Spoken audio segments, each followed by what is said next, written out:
Hai semua, selamat datang kembali bersama saya Anam. By the way, apa kabar kalian semua? Sehat? Pada kesempatan kali ini, kembali saya akan menceritakan alur sekaligus membahas film Psikopat Super Duper Kuat yang mungkin bisa menjadi saingan dari Jason Voorhees. Film ini berjudul Headshot 2006, menceritakan sosok psikopat penunggu rawa angker yang sangat brutal dan mempunyai ilmu rawa rontek. Ya karena hidupnya di rawa mungkin. Kalau kalian gak kuat nonton, mending nonton sambil merem aja, oke?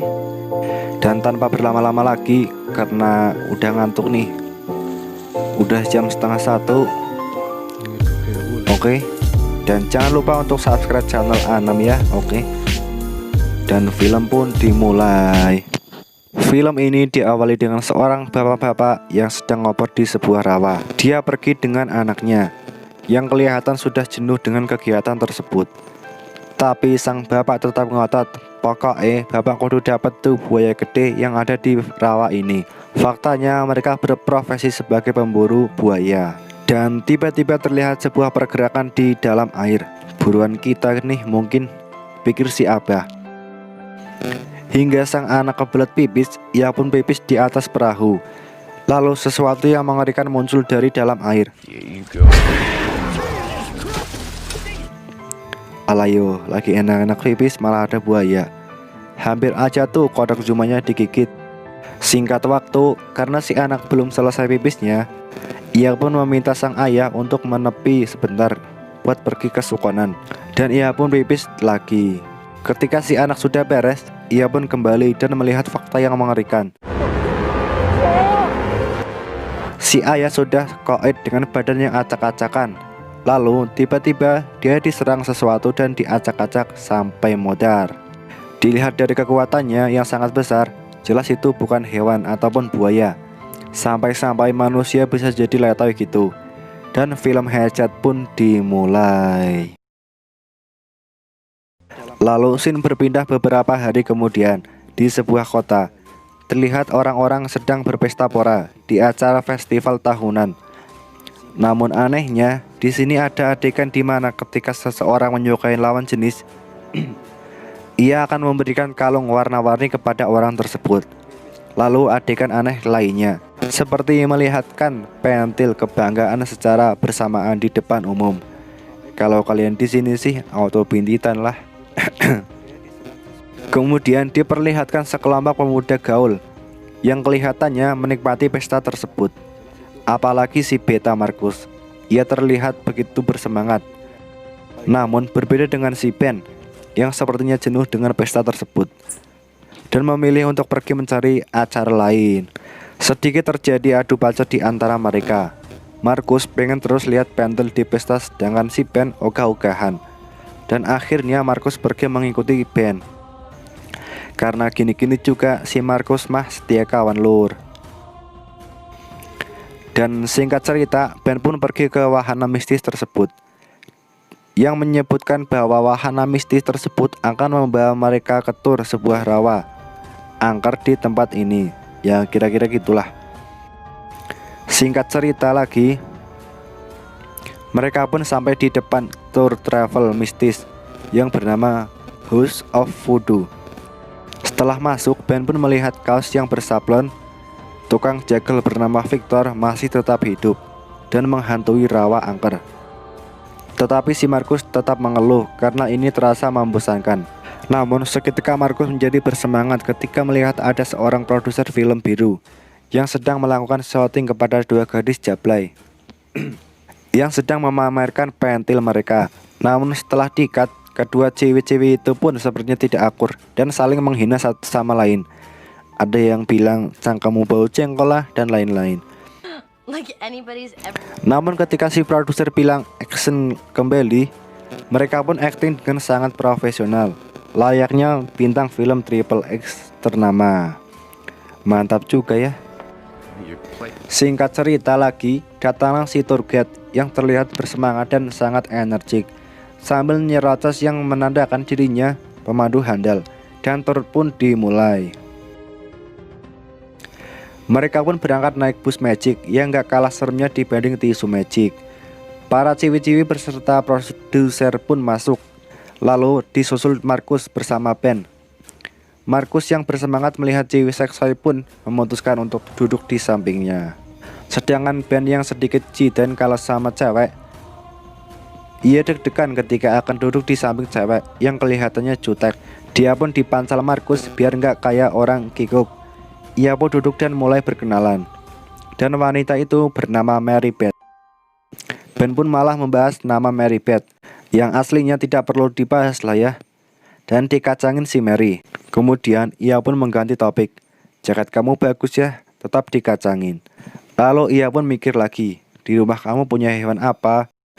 Karena kelewat garingnya, ia pun dikeplak oleh Markus. Dan si Markus melongo melihat kegaringan temannya tersebut.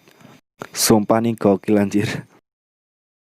Pada saat bus melaju, si tour guide pun nyerucu sambil menerangkan kiri dan kanan. Padahal kaca bus itu buruk dan kotor, dan penumpang tidak bisa melihat sekitar.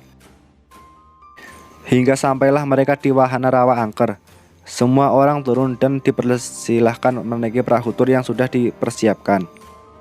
Hingga ketika si Cat akan menyalakan perahu, ia pun diteriak seseorang yang berada di tengah rawa, yang mengingatkannya bahwa jalur tur ini sudah lama ditutup. Namun entah karena apa, si guide ini malah tidak mau dengar dan bilang pada semua penumpang bahwa orang tersebut hanya orang gila yang suka diam di rawa dan doyan mabuk air ompolnya sendiri. Jangan dengerin tuh, ujar si guide.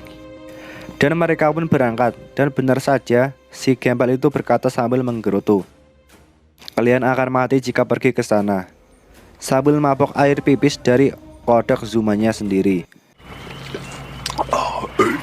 Saat perjalanan menelusuri rawa, si Cat terus nyerocos menjelaskan kiri dan kanan, hingga ia menjelaskan tentang sebuah rumah psikopat yang dulu dihuni oleh orang bernama Victor Crowley, yang menjadi legenda di rawa tersebut.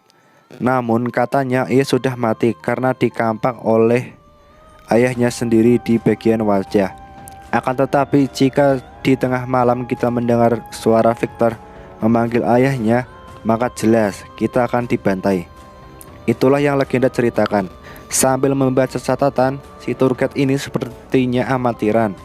Mereka pun ketawa ketiwi melihat si Cat yang amatiran. Dan si Markus pun melihat Ciwi yang sedang menggaruk jampesnya, dan ia kelihatan sangat ilfil. Lalu ketika sedang asik melihat sekitar, tiba-tiba ada penampakan manusia aneh di kegelapan. Dan para penumpang sepertinya kaget. Namun si Cat sok kalem dan bodoh amat. Singkat cerita, perahu mereka malah mengalami masalah. Perahu mereka nunjuk di bongkahan batu besar dan membuat mereka terjebak. Semua orang mulai panik. Namun si guide tetap kalem dan mendorong perahu itu, dibantu oleh Ben dan abah-abah di sana. Dan ketika hujan turun membuat semua orang semakin panik.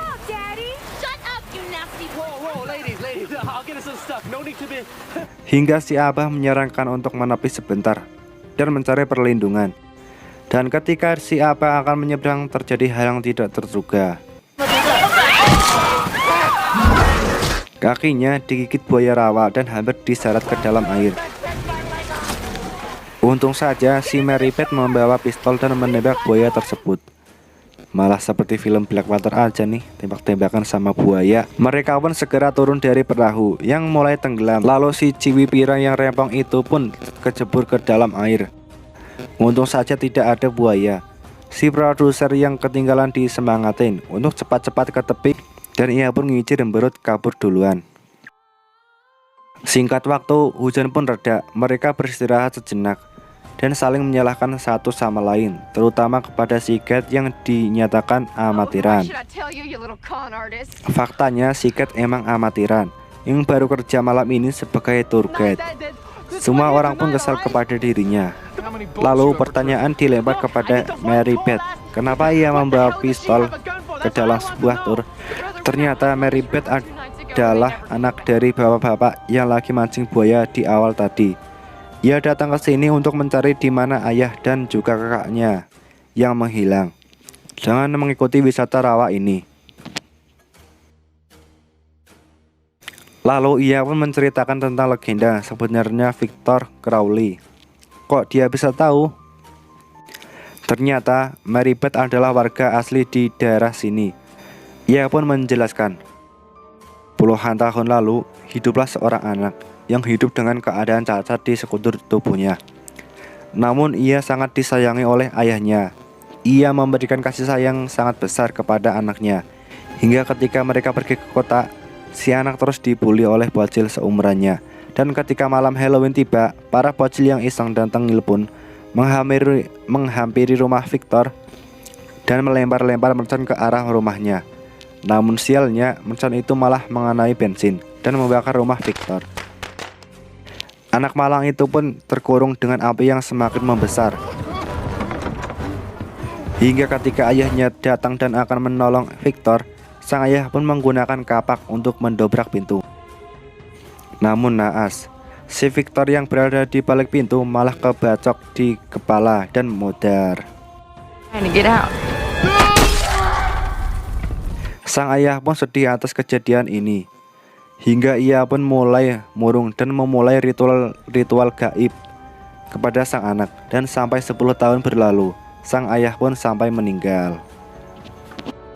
Dan sejak itu orang-orang mulai menghilang secara misterius di rawa ini. Dan begitulah sejarah singkatnya legenda si Victor muka kapak. Katanya ia akan membantai siapapun yang dekat dengan rumahnya. Dan si Cat pun bilang, kalem aja bos, rumah si Victor kan wes kelewat jauh dari tadi. Lalu si Mary Beth bilang, lalu di mana rumah si Victor? Ia pun menunjukkannya. Astaga naga, di depan hidung ternyata rumah si Victor. Tapi ada yang percaya dan ada yang tidak percaya dengan cerita itu. Dan karena si abah-abah sudah sakit karena digigit buaya, mereka pun tidak punya pilihan lain selain menuju rumah tersebut. Ketika mereka mulai berjalan, terdengar suara aneh, samar-samar seperti bisikan Mbak Kunti. Masa iya Mbak Kunti traveling ke luar negeri? Semua orang mulai keheranan dan merinding. Markus dan si Cat pun memilih untuk mundur dan membiarkan si kakek beserta istrinya. Dan mereka berdua pun kekeh untuk masuk dan beristirahat di rumah itu. Hingga tiba-tiba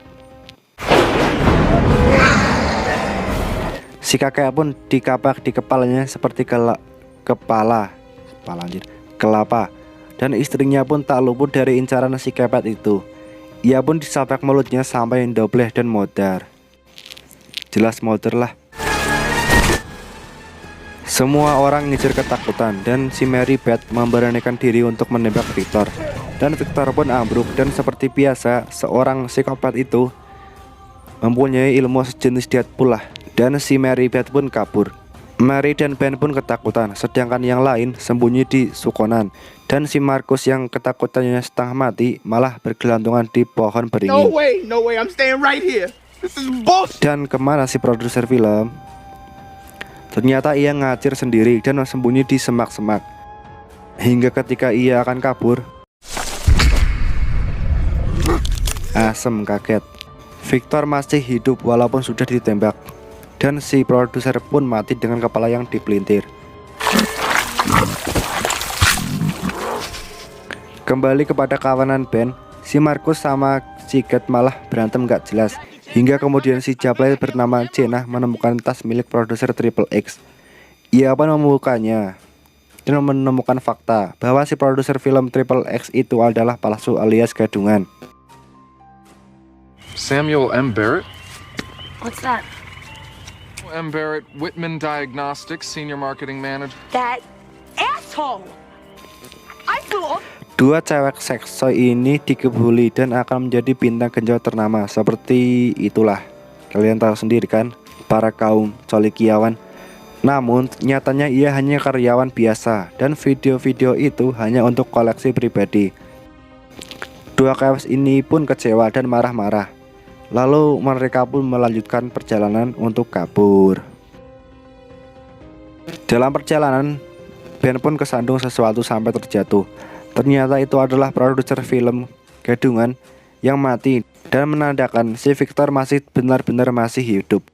Di tengah kepanikan mereka mendengar suara HP dan ternyata itu HP-nya si cewek pirang. Dia pun segera mencarinya dan tiba-tiba ketemu. Namun Mary baru menyadari bahwa kita hanya muter-muter di tempat ini dan hanya bolak-balik dan kembali lagi di rumah si Victor. Ketika si cewek pirang mengecek HP-nya, ternyata nggak ada sinyal. Itu cuma ada alarm HP. Wes sangel. Si Mary dan Ben memutuskan untuk memeriksa rumah Victor. Dan alangkah kagetnya, di dalam mereka menemukan berbagai macam jenis model peralatan psikopat. Namun yang lebih ngeri, ketika si Mary menemukan mayat dari ayahnya dan juga sang kakak.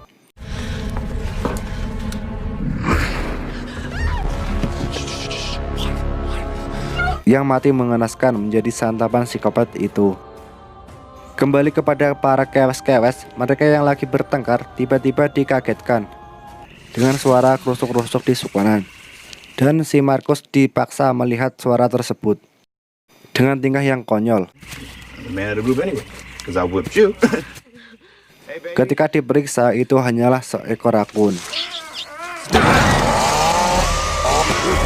Kaget ya, sama. Victor pun menggerinda wajahnya Jenna sampai sariawan dan bibir pecah-pecah. Mary dan Ben pun segera menolong Jenna menggunakan alat gebon. Victor pun digaplok. Dan ketika Sigat akan mengambil sekop, ia pun malah menjadi korban selanjutnya dengan disekop di kakinya sampai buntung. Dirasa belum cukup, sekop itu pun kembali dicolok-colokkan ke leher sampai copot.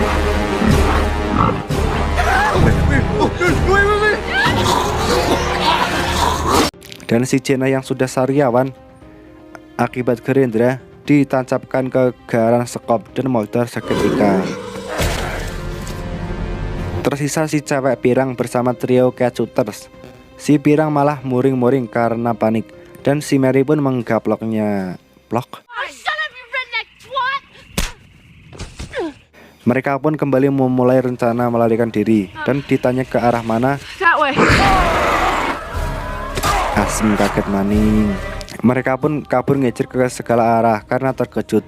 Dirasa cukup jauh, mereka pun capek buat kabur-kaburin aja dan memutuskan untuk melawan psikopat tersebut. Dan si Ben pun mencetuskan rencana untuk membakar psikopat itu karena ia pernah melihat kaleng bensin di rumah si Victor. Mereka pun kembali ke rumah psikopat. Si Ben yang mencari kaleng bensin dan yang lain berjaga-jaga di luar. Dirasa terlalu sunyi, mereka pun berencana mengalihkan perhatian dengan kalimat-kalimat yang konyol dan kocak. Alright, come on, let's distract him.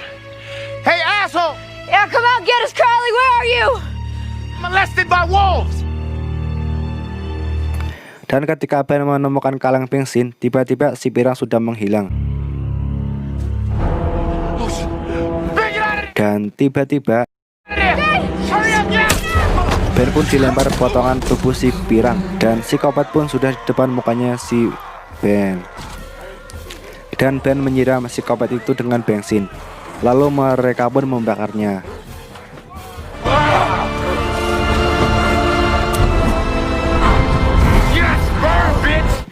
Namun entah bagaimana ceritanya, ketika psikopat itu jatuh terbakar, hujan tiba-tiba turun. Aneh anjir, kepergi ceritanya kayak ngono. Sepertinya psikopat masih diberi kesempatan untuk bertaubat dan api pun padam. Mereka pun segera cabut sekuat tenaga hingga mereka malah nyasar ke kuburan Cina dan terjebak di dalamnya. Dan ketika mereka mencari jalan keluar, psikopat pun kembali datang. Mereka pun kembali dikejar-kejar dan hampir tertangkap. Dan sialnya si Ben malah ketangkap dan dimuntahi cairan psikopat. Ih, jelek banget asli. Mereka pun kembali kabur. Dan sialnya si Senja Markus yang kini ketangkap dan jadi korban selanjutnya. Mary dan Ben pun tidak bisa berbuat apa-apa kecuali jika si Ben berubah menjadi Ben 10 WKWK. Mereka pun kabur. Dan si Victor mencabut pagar besi dengan mudah, seperti mencabut rasa sayangmu kepadaku. Gara-gara si bangsat lebih tajir dan hidupnya di kota, sekolahnya juga di kota. Anjing emang. Dan ketika si Mary dan Ben akan kabur, tiba-tiba tombak milik Sanada Yukimura nancep di kakinya Ben. Dan psikopat itu pun datang. Emang OP psikopat itu mah. Kemudian Ben membengkokkan besi itu, dan psikopat pun tertancap di bagian leher lalu meledak. Apakah psikopat itu benar-benar mati? Lalu mereka pergi dengan kondisi yang sudah lemas dan menemukan perahu milik ayahnya Mary. Lalu pergi dengan perahu itu dengan tenang dan nyaman, karena mereka tahu psikopat telah meledak. Dan happy ending. Tidak semudah itu, wahai Homan. Namun tolilnya mereka malah curhat-curhat di tengah rawa, bukannya kabur. Alhasil,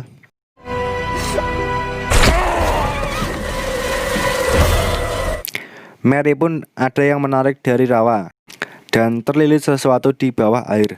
Ia pun berusaha naik ke permukaan, dan lalu Ben yang terlihat mengulurkan tangan.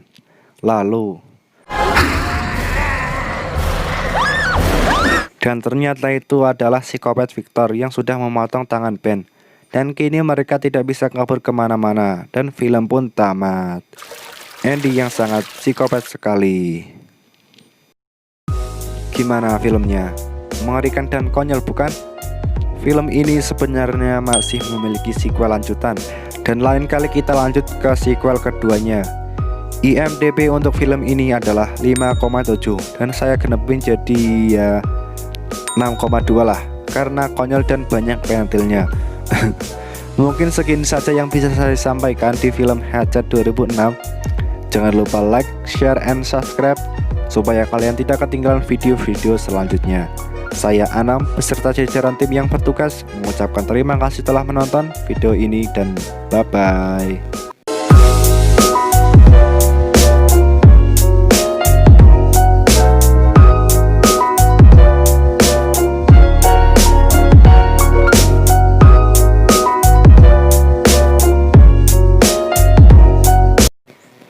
Ngeliram asin setengah siji pengantuk kayak aduh urung madang urung udut payah wis.